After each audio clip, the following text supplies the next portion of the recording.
Trulia in this space. This will be the second to last meetup we have in this space. And then we'll be without a space for a few months. You might see we'll probably have some meetups in other companies, but we'll probably die off a little bit for a few months. And we'll be down the street to the NRU headquarters after that. And have a much larger space for much larger meetups, which will be fantastic.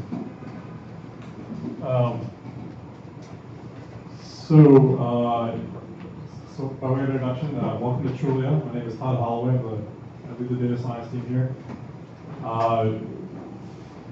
These meetups, we do these just because we love data science, and we also have a computer and anything like that. We're always looking for, this meetup has been around for 4 years now, has a large list. We're always looking for more ways to leverage that community in that list. And so if you guys are interested in organizing meetups, hosting meetups at other venues, or even just seeing certain topics that you don't think are represented here, please reach out to me and the other organizers and come be a part of it at that level. So tonight we have Rand Hindi, who's going to be talking to us about context awareness and his company. I'll mention the next meetup, which is going to be an introduction to R. So if you're interested in that kind of thing, be sure to see you there. I think that's it. So I'll pass it back over to Rand. Thank you.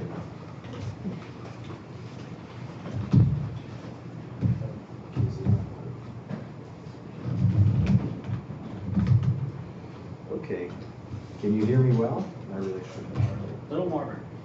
A little more? More. What about now? A little better. Yeah? This is No, not so much. Yeah. Louder. You're on the first row. Can we make the big? That's better. Okay. So, thanks for coming. I'm actually from Paris, so this is my first meetup in San Francisco, so I hope you guys will be nice to me like people are usually in France. So before I start, I'd like to ask, who here actually knows what context awareness is about?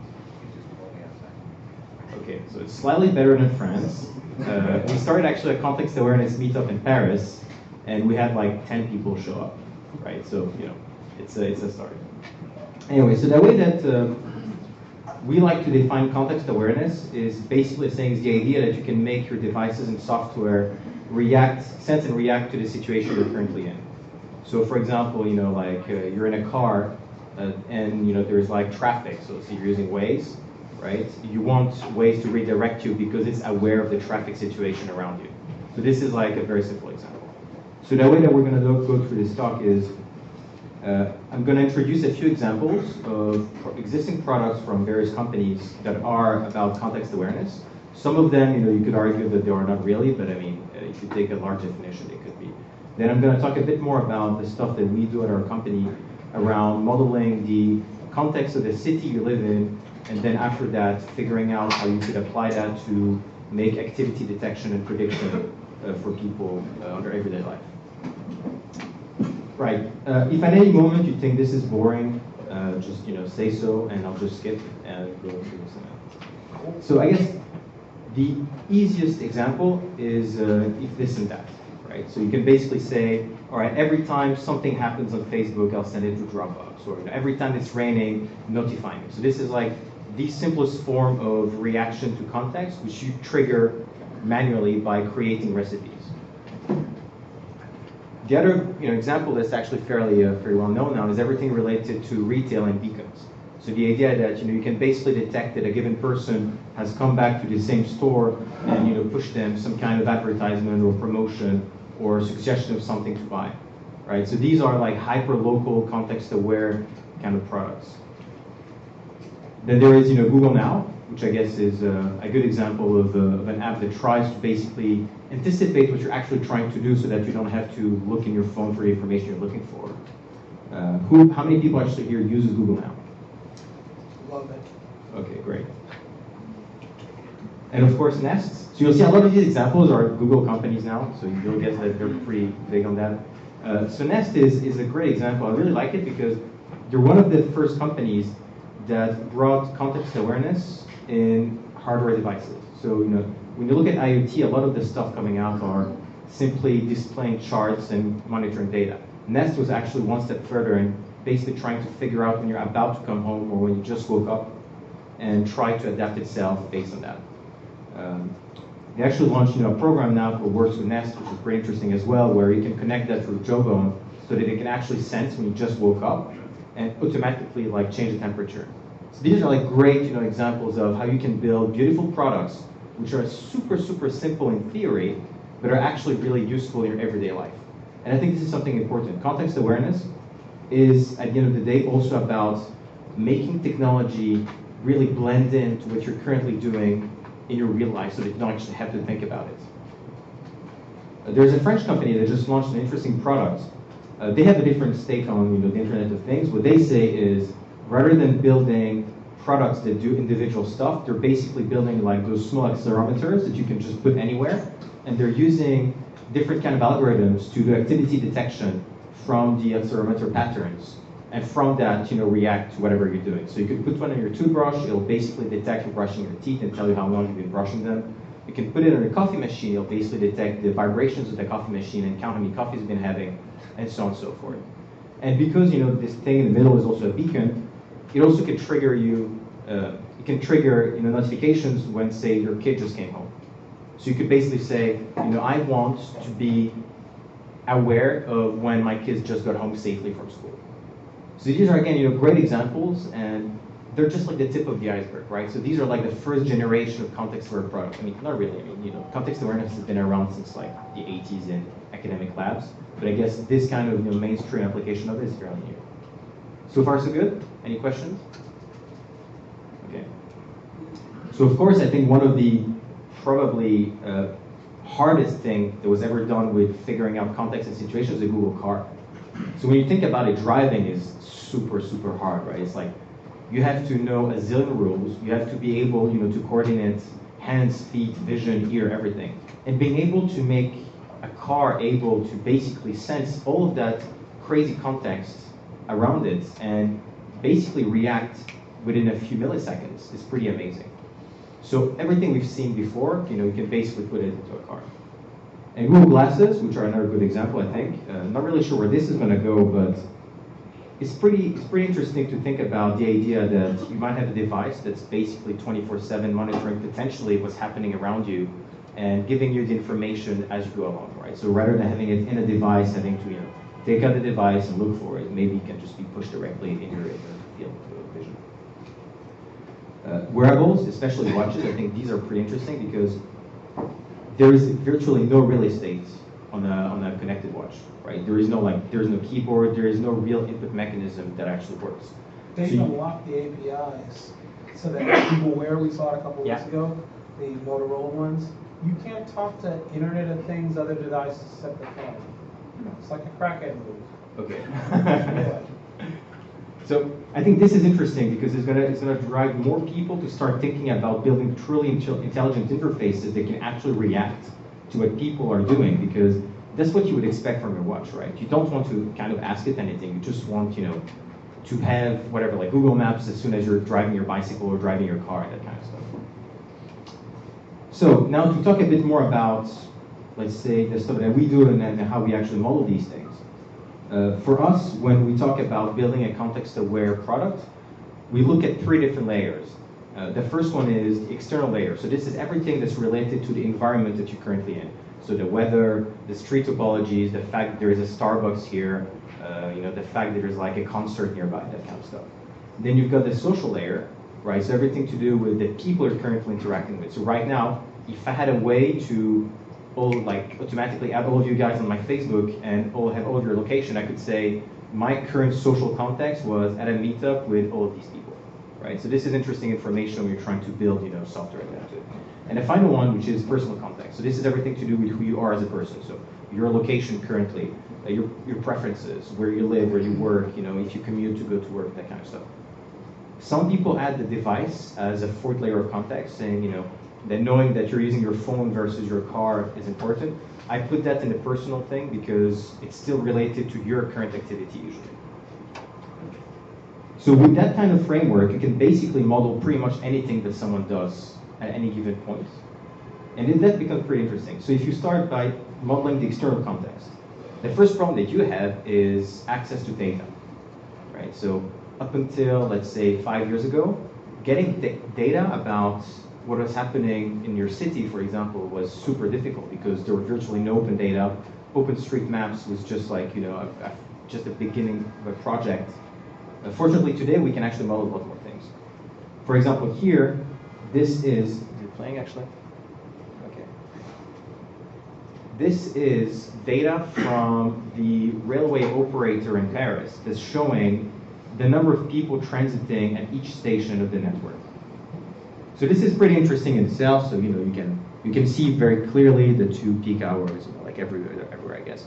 But what's really interesting is not just this data in itself, right? It's when you start adding, as we said, context.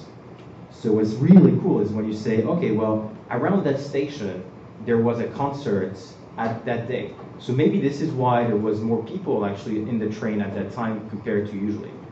It's interesting to know that there is a shop nearby.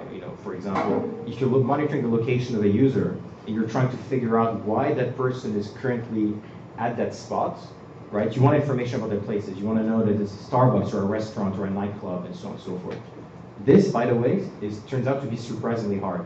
There is no really good open database of places. And even Foursquare, I mean, it's very good, right? It's very complete, but it has a lot of noise as well. Yeah. Like phone books? What about a phone book? I wish. Oh, so the New York cat data, you can actually look up all the addresses where they drop people off? You don't have that in Paris, I guess? No, you don't have that. But even that, actually, so what you would get is, sure, you'll get like, all of the big malls and McDonald's and things which are, are famous, but you're never going to get like the small coffee shop that just opened a week ago. Use Google Maps and tied to Nest. Let us, people, when they pin in places, put the GRSS there like Twitter and Facebook do. Yeah. We could let people post with the metadata around it to do the descriptions on the application. Oh, yeah. And give us semantics on that Oh, yeah. context. So those databases exist, right? I mean, Google Maps has a huge database of places, coming from the web, from the Google cars and everything. And you can tap into it through the API. It's just, when you're doing data science, unfortunately, you often need to actually have like an offline database that you can compare your data set to. And so there are a couple of companies selling these things. So I think the best data set right now is a company called Factual. It's not too expensive, so I guess, if you're interested in that, you can probably purchase it. He's the guy who built Google, the ad auction, and did Common Crawl too, right? Yeah, exactly. Build us. Exactly. Now, other kind of context of the weather. Now, you'd be surprised that like the weather is, I think, from experience, one of the most impactful contextual feature I've ever seen in anything. Like everything from transit patterns to the actual time that people go to work, to how long they work, to how long they sleep is affected by the weather. As it turns out, even your cell phone reception is affected by the weather, which means in turn that the accuracy of things like triangulating with the cell tower is also affected by the weather, which basically means that everything that you do on top of that is affected by the weather. So it's a real thing. And once again, there is virtually no way to know, for example, if it just rained for like 10 seconds or like a minute, right? So the granularity of the weather data is actually not that good. So you've got a few great projects happening at the moment where people can just buy essentially like those very tiny weather stations, and they're trying to basically map the weather on this hyper-local level. See, it's not important when you're like saying, okay, should I take a sweater to go out? But it's very important when you're trying to model context, because you actually really need to know that that person started running to go inside a mall, not because he like saw something he wanted to buy, but because it started raining. Right? This is very important to disambiguate situations. Streets versus interest. Intent versus interest. Yeah. So streets. So this, fortunately, is pretty much cracked today thanks to a great open data project called OpenStreetMaps, which is, I think, now actually better than Google Maps in most places. They did like this comparison where they could map the Olympics in Russia faster than Google could, which is amazing because there is no, like, the guys behind that, there is like 2 people, and they're basically doing that for free. Right? There is no cost associated. It's essentially just random people contributing and 2 people trying to manage the community, and that's pretty much it. What do you mean better? The data's more accurate. We use it for the Haiti, digging out for people in Haiti, saved 1,000 lives. Central Command came to us at the crisis camps, at Microsoft, at the Super Happy Dev House. And literally asked us to do this over Bing Maps and Google Maps, to overload the GRSS and the tweets. Exactly. So because it's community driven, Yeah. what happens is people found that the quality of the actual like streets was basically the same as Google Maps, right? Because the way that they do is they take all those satellite images and people just draw the streets and the buildings. So it's pretty cool, you know, it's like a neat thing. Yeah, in fact, But it's super they fast. sponsored that stuff. Like they literally had a hack event over the weekend. It was like the best data. Yeah. They've improved, but the Nest stuff is balancing out the satellite maps from the UN. It's getting better because you have real-time data read-driven, so you can get context if you have access to Nest and stuff in Google, especially in Google Maps. That's what's happening right now because like traffic data, like Street Maps doesn't update that. People are doing it by hand. You can get that right away off through the feeds off of those. Exactly.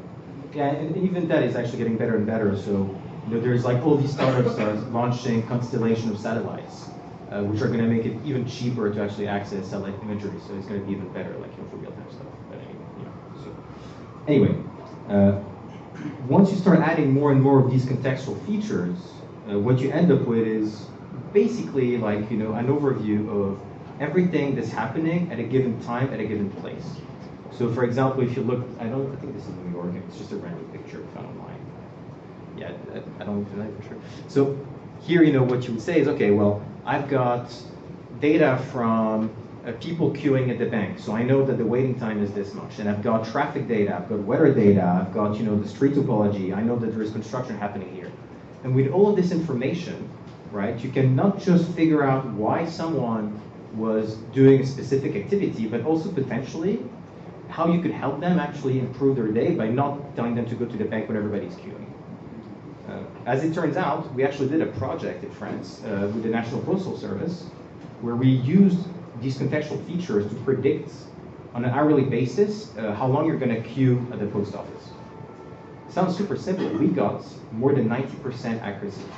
So we could tell more than 90% accuracy how many people will be queuing for how long at any given time in any post office in Paris. And this based purely on things like the number of post offices nearby and, you know, the demographics of the people around the post office, whether it's in an office area or if it's like in a residential area and so on and so forth. So it's amazing. You know, once you have access to this data, the kind of stuff that you can build is really, really good. Another thing that we did, which is quite interesting, is we used exactly the same approach to predict public transport flow in Paris. And we used that to create essentially like a very simple transit app that can predict up to a couple of days in advance how full each train is going to be in Paris. So why is that important? That's actually useful because you can now tell people that they should better take, you know, the 6:30 train instead of the 5:30 train if they want to actually be able to sit. So we can tell you for every stop of every train, we can actually tell you how full the train is going to be at departure. So it's great for, you know, for the commuter. It's also great for the operator because now they actually have a way to not just predict passenger load, but because you're relying on context rather than just, you know, a historical average, they can also see why there is more load. It could be a concert or something. And even better, they can also make those contextual features vary and see what would happen under various scenarios, which is a pretty awesome thing to do when you think about, you know, trying to manage infrastructure and stuff. We did it for parking in New York. So that was a while ago, so you can tell it's like, you know, an iPhone 4. That was quite interesting, right? So we were able to, taking the parking meter data that one of the partners we had gave us, we could actually model with a very high accuracy how likely you were to find a place to park in any given block of the city. But not just that, because this was interesting, but fortunately in Manhattan, there's basically nowhere to park at any time. So what we did instead was basically predict how long you would need to wait at a given point before you could find a place to park. So why is that, you know, related to context awareness? Because once again, what we did was use contextual features like the fact that in that street there's a barber shop, and, you know, a barber shop typically people go there for like half an hour versus an office building where people stay longer. You know, we know that there is a private parking lot nearby. So, you know, it turns out that when there is a private parking lot, people just go there rather than try to find a place in the street. So all of these things, when you add them up together, give you essentially a model of why someone would be going in that specific street section at that specific time in park. and for how long. And this is like, we're talking like 80% accuracy, right? So it's pretty good. Yeah. With the accuracy, I'm just curious, like, how do you measure that? Like, you're showing a great map of all of downtown New York. How would you know? Well, because we had the parking meter data. So it's like you're talking about predicting wait time. So how would you know, like, the average Because wait time of a car? okay, so the way it works is we have the parking meter data, and on top of it, we also have how many minutes people purchase, right? So it's a proxy. Obviously, we're never going to get like the full thing, especially because a parking. You have to do an app where you could say, they were looking to buy, they're in this region because you have location. Exactly. They bought minutes at this place. Do they buy before it ends up, or because there's a queue them up and say, you can buy it, this one ends up at 3:45, Exactly. it's 3:30 now? Is that what the app does? Because if you do that, then you can have the data. for you. That's the idea. So we never launched this app. So this was basically a POC, prototype. yeah. It's pure like demonstration is doable. So yeah. So to answer your question, we were predicting the only data we had on parking activity, which was from the parking meters, right? So to be more accurate, we were predicting how many minutes basically were available around the parking meter. Did you ever check how well the algorithm performed after you released the data to the public about where the best parking spaces were? So it's exactly the same problem in public transport, right? Because if you're telling everyone that that train is empty, everybody takes it, and that train's become full, and you basically shut yourself in the foot. So there is a very simple way to fix that, and it's not data science. Sorry. So I had a question. Why do you need the semantics of there's a barber shop on that street if you have the meter data and you know it moves at 20-minute intervals? Why do you need this semantic grounding of what's going on? For two reasons. The first one is, what if the context actually changed, right? And it's not just the barbershop, right? It's the fact that it's like a school holiday and things like that. But also, because you don't have data everywhere, right? So the idea of using context rather than historical data as a way to calibrate your machine learning, basically the input vector of whatever you're using for your machine learning is not related to the historical activity, is basically the context, and you're just trying to learn the historical activity.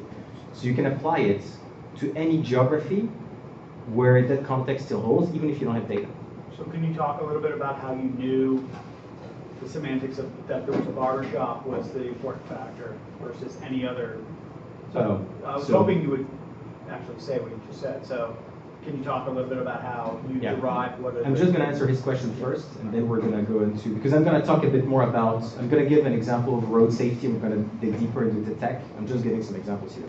So to answer your question about, how do you not shoot yourself in the foot? The only answer I could give you is you do it through user experience. So you don't actually give the raw information to people. You don't tell them that there is a place to park there. What you do instead is you ask them where they want to park, and you basically give them an optimal circuit that maximizes the probability they're going to find a place to park very quickly. And if someone else is doing the same query, you basically give them a slightly different circuit, and you're essentially spreading the load over your available infrastructure. So what you end up with is essentially the optimal solution. So that's a good problem to have. I mean, if you have that problem, it's like awesome. But that would mean everybody uses the app, in which case, well, it's a different story, right? And same thing for public transport, right? You don't tell people that train's empty. You just ask them when they want to go home, and ask them like a flexibility time, just suggest a train. Yeah? Quick question. You were saying some is weather dependent. What's wrong with using airport weather data, because it's very well formatted and usually pretty accurate, to say, okay, there's light sprinkles versus it's pouring down, we got a big problem. Have you tried doing something like that and using that to? So we actually use weather data from the airports. Okay. That's the only kind of like really good source we have right now. I'm just saying that in some cases, when you're trying to basically model like hyper-local context, you need hyper-local data. And the airport is great when you're trying to get a trend. So if it's basically raining for the whole day, yeah, sure, you'll get that. But if you want to know that it's been raining for like a minute in this part of the Bay Area, that might be more tricky. And that might be important if the user that you're trying to provide a service to is actually at that place, right? Maybe the micro area, like 5 to 10 miles outside the airport, where all the bug plates are stacked up, because that's what's keeping them off the landing. Yeah. Or the crash on the actual airport, like in San Francisco. So another example, something we thought was cool. This summer in Paris, we're like Okay, so people in Paris, what we do in the summer is we basically like hang out in cafes and like have a glass of wine and a beer in the afternoon. That's like the activity. That's how we work during the summer. So the big problem that we have becomes how can we actually find a cafe that's going to be in the sun, right? So we built a model to do exactly this, right? So we basically build this it's actually not that complicated. So we built a model that calculates how how the sun is going to be reflecting on the buildings in Paris. So we have like the building footprints and heights. The good thing about Paris is that it's very standardized. So even if you only have like a few buildings here and there, you can actually recreate the skyline because like there's a law that says it cannot be more than 10-meter difference between two adjacent buildings. Yeah, it's pretty handy. And on top of that, we add things like the weather to know if it's raining, if it's cloudy, and so on and so forth. And overlaid, all the spots where there is cafe. So what you see here, for example, the gray areas are actually areas where there was shade. So if you're now looking for a cafe in Paris, well, all you can do is say, okay, so I want to know in an hour when I'm going to go there, how much sun exposure I'm going to get. Or better, you can just say, just find me a place where I can sit in the sun. Now think about overlaying that with the kind of contextual model to predict how many people are actually at that cafe. And now you can start doing things like giving the user an indication of where he can go based on how much sun he's going to get and based on the prediction that there are going to be available seats. It's a simple example, but it's like something that nobody ever thought you could find a solution to. So we never released that. I guess we should have because we got like 1,000 retweets on the screenshot. That would be worth money. Yeah. Yeah, well, working on something harder. So. Yeah, we'll probably do it. I mean, these are all projects we do during hackathons very often, right? So once in a while we'll just like try something new. Now, something I want to go a bit more into detail is road safety. One of the things that we were interested in was trying to understand how come some places are more dangerous than others, right? Because people know, of course, if you're drunk, if you drive fast, you're more likely to have an accident. But it doesn't explain why specific areas in the city are more dangerous than others. Why are there hotspots? And our kind of like idea was, what if we could basically predict, based on context of when and where you're driving, how likely you are to have a car or bicycle accident for that matter. We did both. So this is what you see here, right? So we just basically show you an indication of risk, whatever. And you can put that in your car. So try to imagine that in the context of not even just a car you drive yourself, but even a self-driving car. What if like the Google car could know and be aware of the risk context around it, and not just that it's dangerous, but also why it's dangerous. See, once again, the whole point about context is that you can actually figure out what features are going to have a big impact on the risk in the end. So you could say right now it's dangerous because there is a bar that just closed and it's like 2 a.m. and people are like pissed, Yeah, I'll show an example of that. So to do that, you have to do all kinds of different things. So the first thing you need to do is get city data. So it turns out that the way the street intersects with each other is actually very important in trying to figure out if it's a dangerous street or not. The way we look at it is as a graph, essentially. So, more precisely, we actually take the dual of the city graph. So instead of like taking each node as being an intersection, for us each node is a piece of street between two intersections. And the reason why we do it like that is because when you think from a purely human perspective, people think in terms of turns, right? So whether you're parked, in the first 10 meters or the next 20 meters of a specific street section doesn't really matter. You know that you're parked, in that space. So that's true for parking, it's true for everything. So that's how we basically You do it with the graph database, like Neo4j or something else? So we could, for those interested, I'm giving a talk in a couple of weeks on GraphX, on how you can do that kind of analysis on massive scale. So yeah, we could. You don't really have to. To be honest, San Francisco, if you take like the turn level precision, it's like 50,000 pieces. So it's not that much. Yeah, if you take the whole Earth, it is, but usually we don't care about the whole Earth. From that, what we do is we derive all kind of different contextual features, each of them having a risk that's associated. Here I just show an example of difference between London and San Francisco. What you see, the x coordinate is basically the hour of the day, and the y coordinate in that example is the day of the week. So you can see 7 is Sunday, 6 is Saturday, midnight to 11 p.m. If it's red, it means it's more dangerous. If it's green, it means it's safer. And if it's like yellow-white, it means it's like an average risk. So everything is like relative, right? Because, sorry. one of the things here that you have to notice is we actually say that it's most dangerous at night, even though there are way more accidents during the day.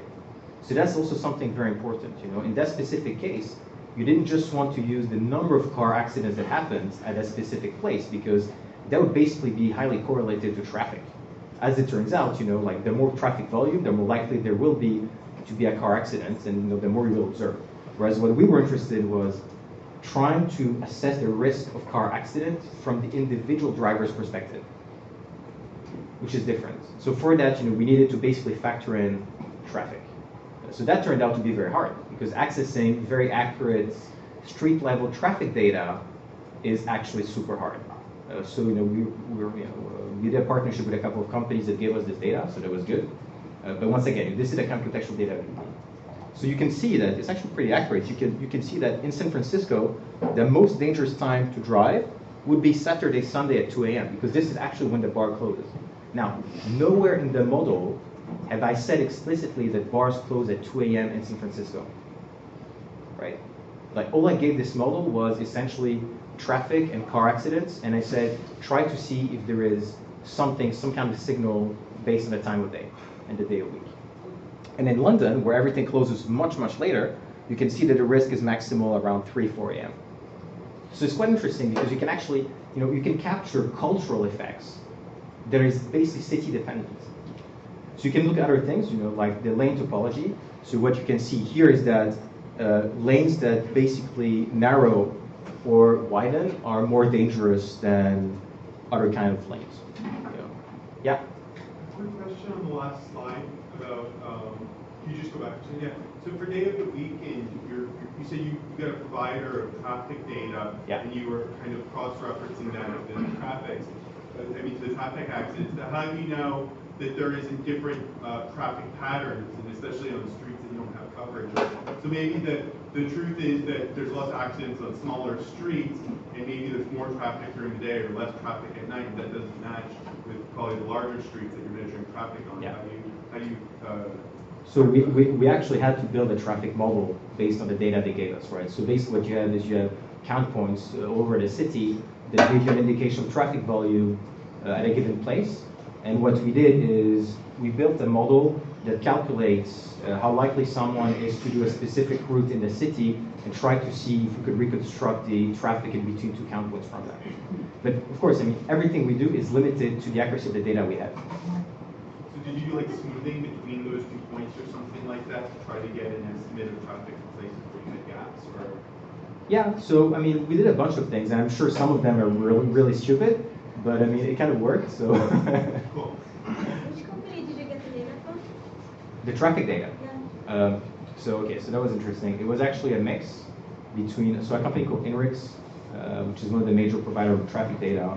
They give us some data, and we also partnered with telecom operators that gave us, anonymous location data so that we can try and basically measure like overall population flow. And the combination of both enabled us to create a model that's kind of accurate.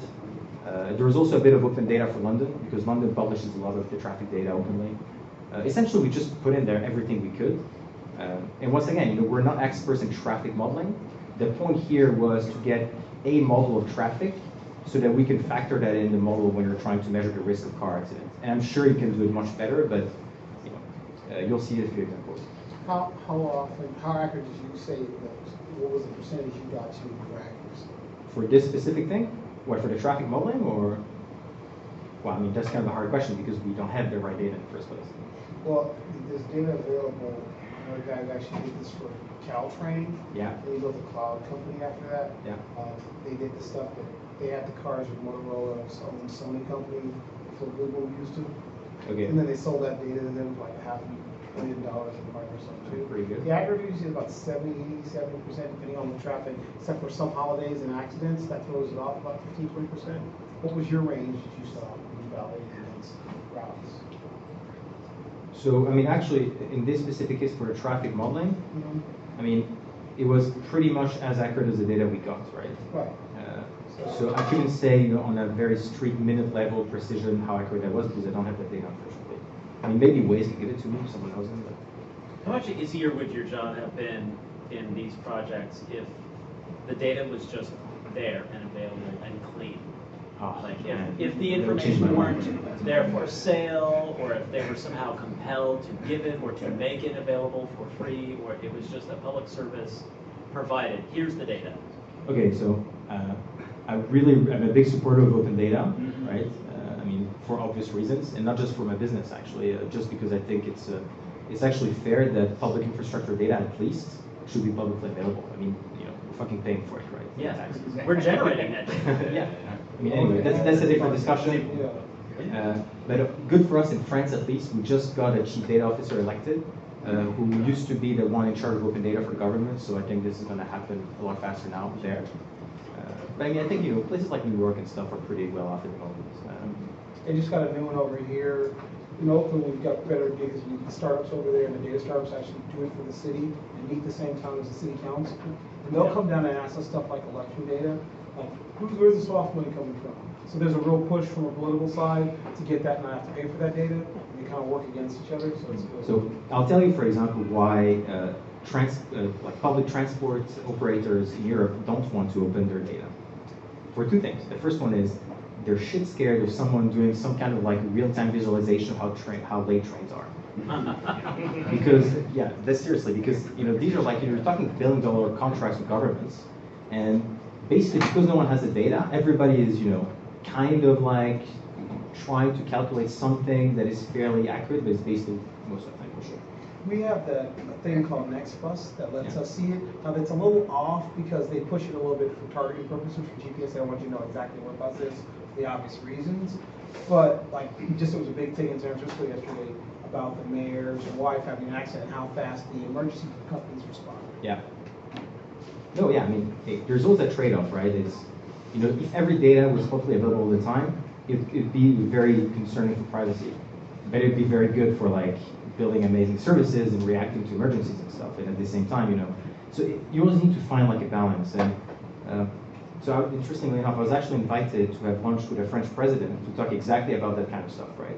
So he was interested in understanding how can we basically help create regulation that enables people to build those amazing services without actually invading people's privacy, without being a security threat. It's easy, opt-in. People give value for like location opt-in and other things. Yeah. They'll give you what they want to give you. Yeah, but opt-in, I mean, it's not that easy, right? Because opt-in here with a room full of people who actually understand data, sure. Opt-in when people have no clue what they're opting into. Well, that's what happens with browser HTML5 location and features in phone. So that it actually works around the world. Most of the open data, or even not open data you get, is from users opting in at the OS level when they set their settings, or at the browser level when they go to a site that says, we'll give you this information if you give us the right to access this location and show you what the commands and things, just like you do with OAuth. It's the only thing that has a chance of working. There's no. I agree. I totally believe in like transparency and opt-in in general, and I really think I'm going to tell you a story afterwards. Yes. I just wanted to observe that when people opt in, or by whatever means, if people opt in, that could in fact increase security risk, even if they are voluntarily opting into it.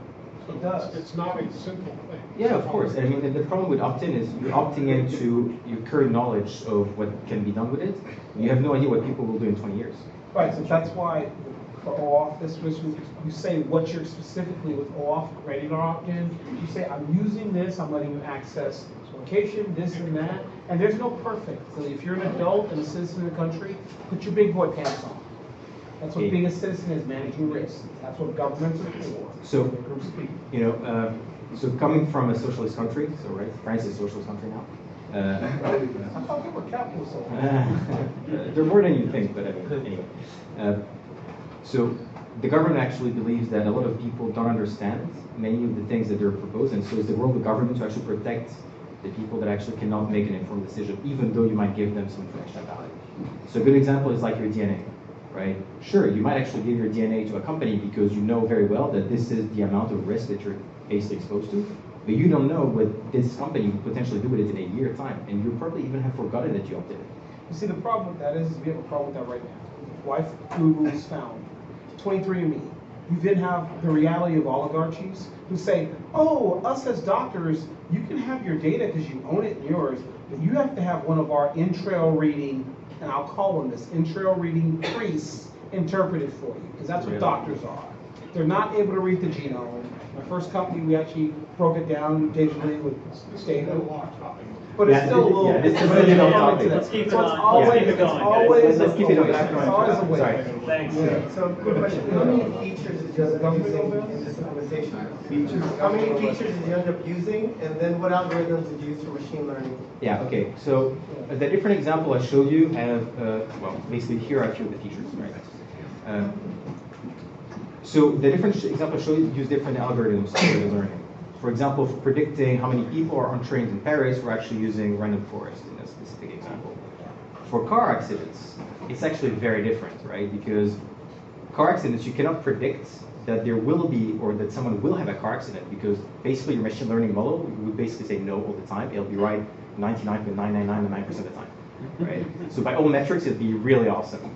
So what is interesting is basically trying to measure some kind of like either risk score or some probability of having a car accident, which is a completely different class of model. So in that specific case, actually, the models we use are not published as machine learning models. They actually come from some of our theses in physics. So, yeah.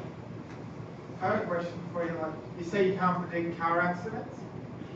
I cannot predict with certainty that you will have a car accident right now.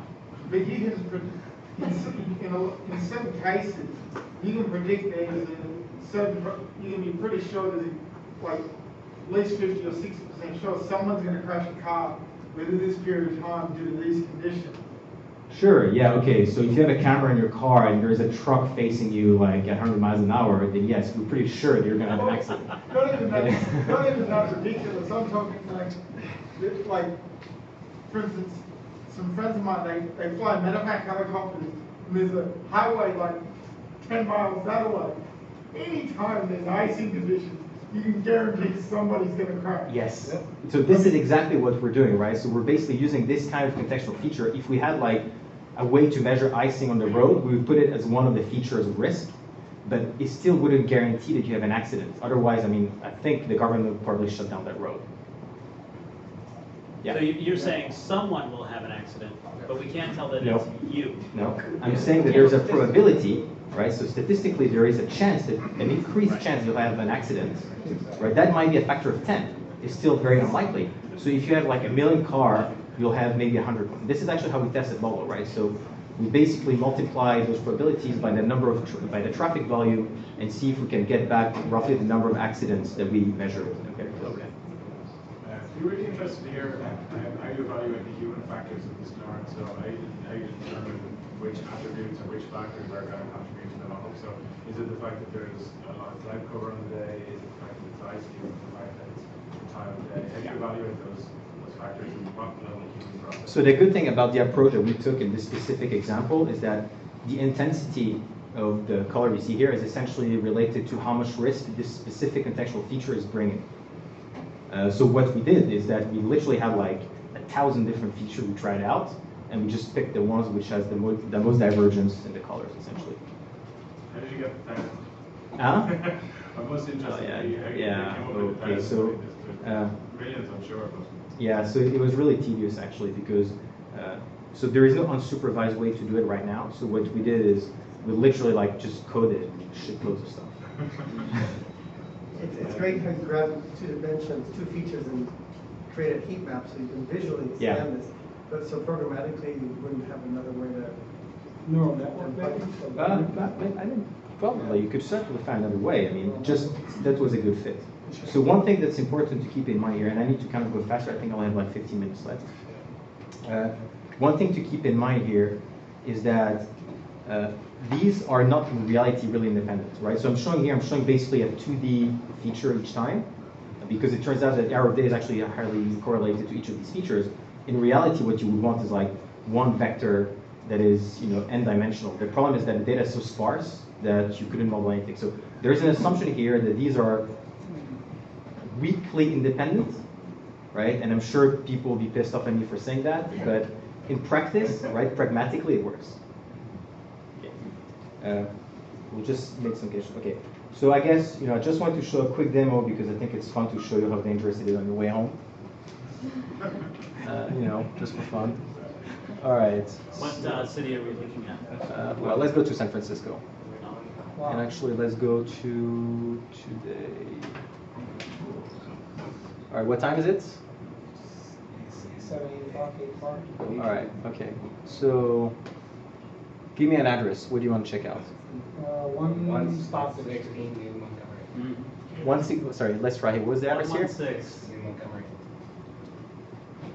Montgomery Street. Yeah. All right. So which one is it? I can't actually see it. Right there on the side. Here?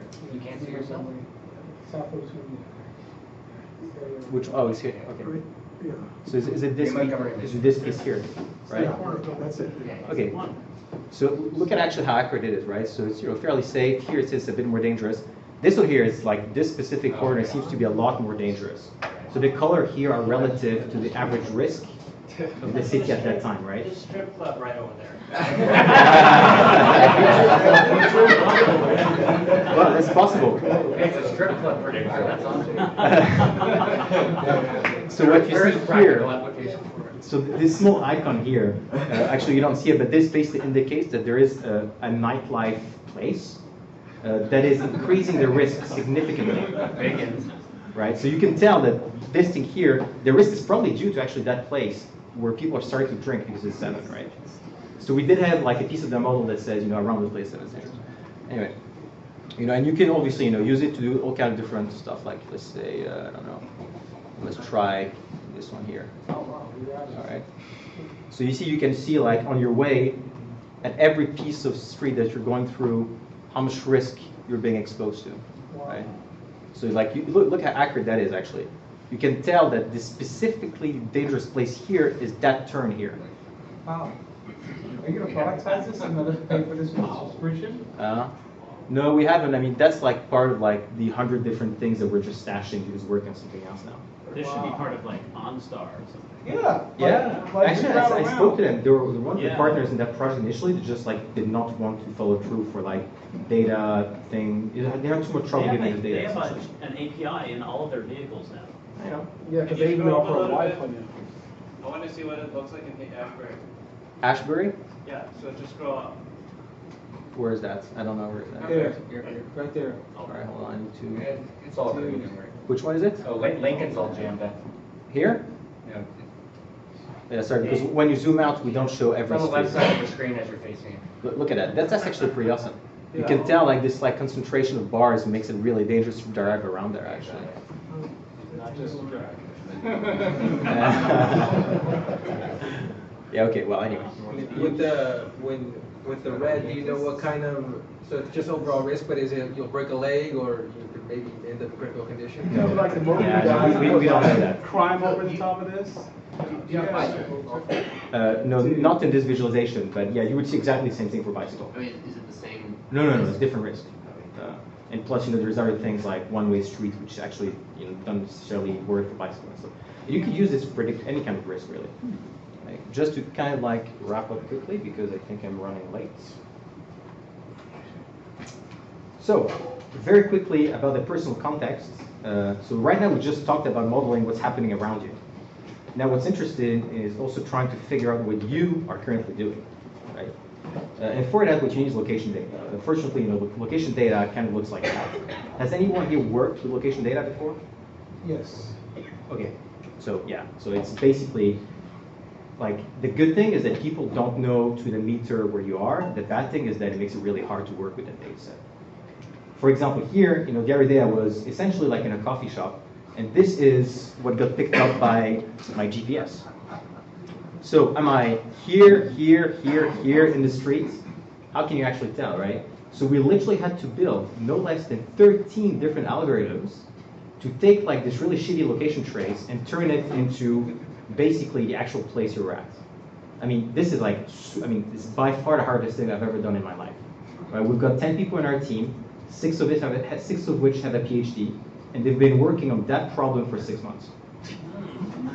Yeah. You know what? There are a couple of companies that have solved parts of this. One has a sub thing, and it's I can give you the code for it. Yeah. If you just publish it open source, it lets you go beyond the 9. We have 6 digits to 9 digits. Yeah, we'll talk about this now. Anyway, so this is what we get, right? So basically, what you get in the end is, so we can actually figure out with a radius of accuracy where you actually are. So the little dot in the middle is basically the center, and what you see around it is the uncertainty in your position based on the denoising of the data that's around. The green stuff here, right? So this is when we differentiate between when you stop. So like a dot is where you stopped, and the green is when you're transiting.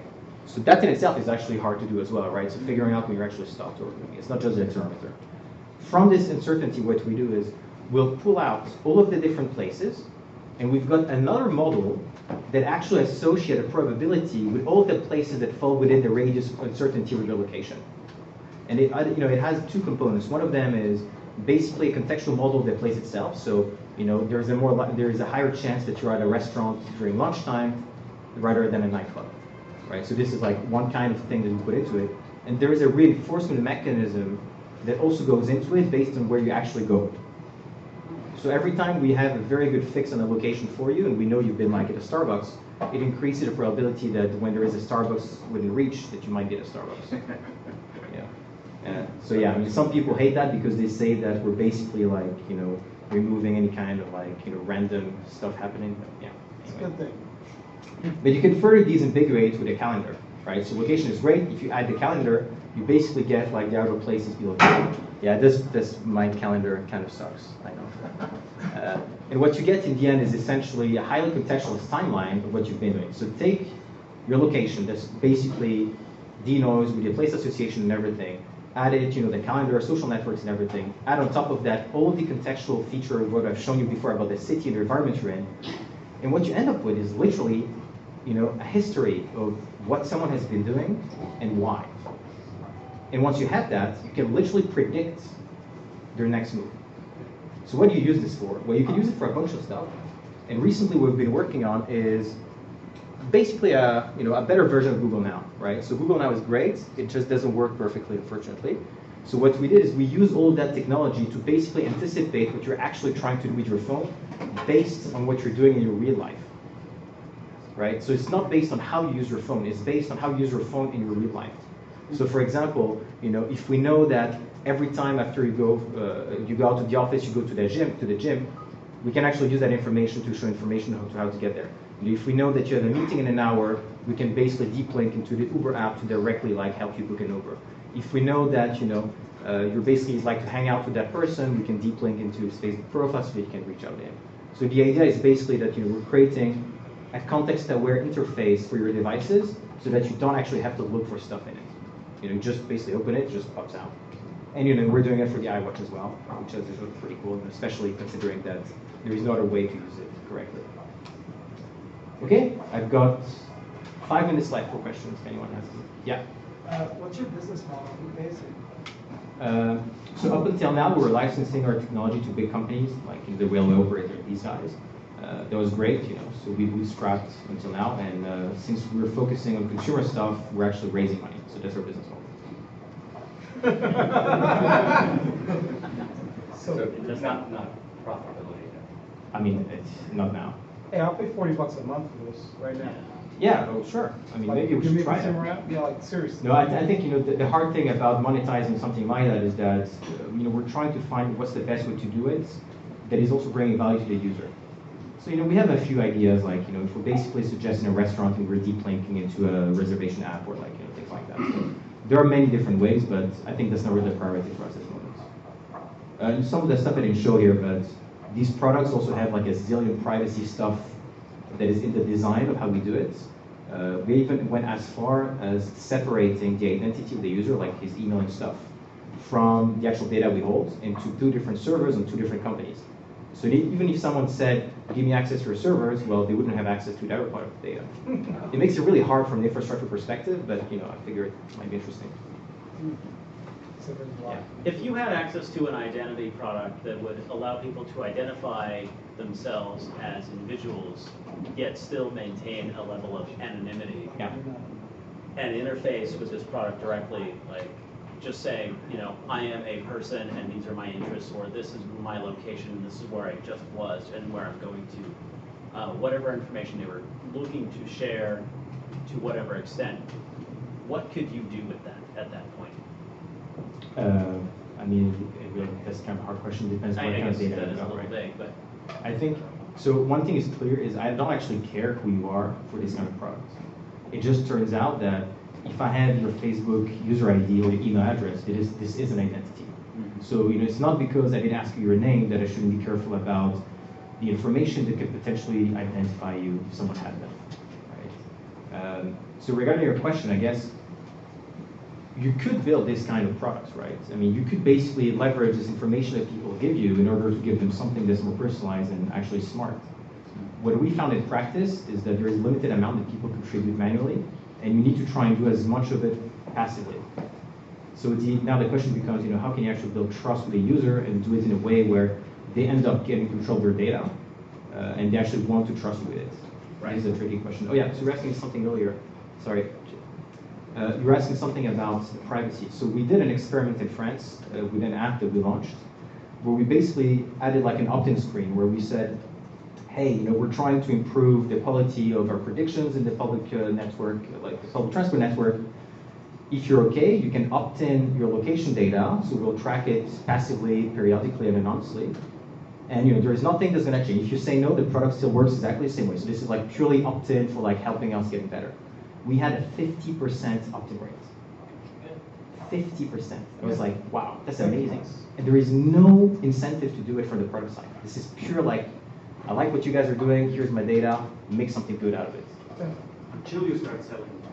Yeah, but then at that point you lose the trust of the user, especially like if you make a promise not to do it. I have a question for you. You were talking about privacy before, but isn't it true that no matter how you anonymize it, no matter how much you say we're going to separate from the identity, they will know the data eventually will get so fine-grained just from accumulation that person X will be a unique person. Oh, yeah. Even if they're not identified by name, it's still a of course. Especially your location. I mean, your location trace is basically a fingerprint of who you are. And you don't even have to go as far as the location trace. If I know your home address, your work address, this is pretty much unique for everyone. And that you don't need any kind of database like that, right? I mean, you just ask people and that's it. Yeah. Are you doing anything with like wearable devices and other connected devices, or is it generally from the user's cell phone? And what sort of devices do you think are going to be the most valuable for gathering these kind of I don't know. I think to be honest, my kind of idea on that is that all of your devices have to talk to each other, and all of them will provide a different kind of data, will provide a different kind of service. So the level of context awareness that you're building into each one of them is actually dependent on them interacting with each other as well. So that also becomes part of the context. So I think a watch is interesting for some application. A wristband is interesting for others. A connected car is interesting. A connected fridge is interesting. And eventually, all of these things are supposed to be smart, hopefully. Why don't we cut it off there? I think Rand will probably stick around for a little while and take questions in person up here. Let's thank Rand. That was a really interesting talk.